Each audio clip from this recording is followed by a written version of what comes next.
Жумушту жабык кароого буларда негиз бар. Эмнеге буларда коркунуч бар. Эмне болгон коркунуч? Чындык сыртка чыгып кетет деген коркунуч бар. Жалган сыртка чыгып кетет, биздин шермендебиз чыгып калат деген коркунучтар аябай көп. Биз азыр соттун төрагасы деп отурган Момуналиевке бир эмес 2 жолу ишеним көрсөтпөө чечимин чыгардык. Бирок ошого карабай телмирүү болуп турат. Буйрук аткаруу үчүн булар дайым бардык нерсеге даяр да. Экинчиден,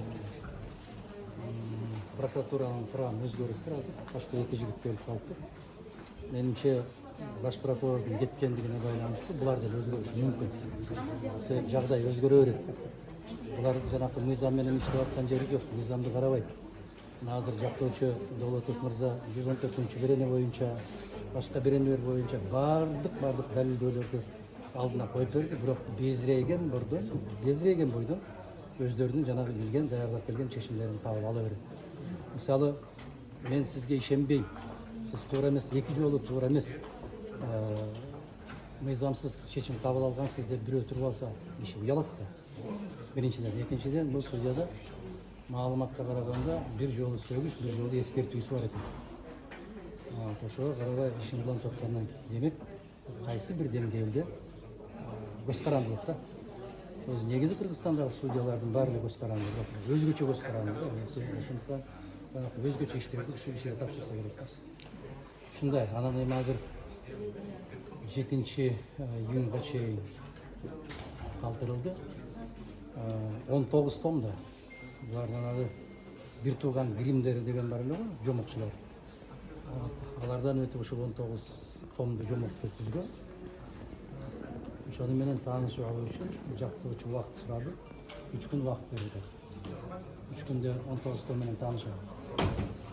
Карайбыз, көрөбүз кандай болот, андан ары. Башкы прокурордун кетиши сиздин ишиңизге байланыштуубу? Байланыштуу эмеспи, баары бир эртеби кечпи, баары кетет, кетпей турган иши жок. Баары бир кетет, кетиш керек. Менимче ушул 2,5 жылга жакын мезгилдин ичинде аталасын чыгарып тутту да. Бардык иштер боюнча аталасын чыгарып тутту. Бир эмес, бир кишиге 7 кылмыш иши козголгон, бирөө да аныкталган жок.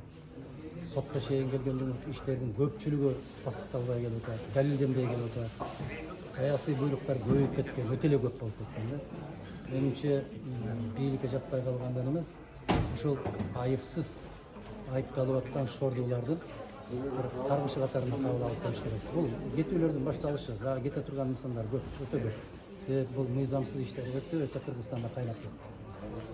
Башы, анан эми тергөө башталышы мүмкүн, эмиликтөө башталышы мүмкүн. Ар кандай деп бааласа болот. Игилик болсун.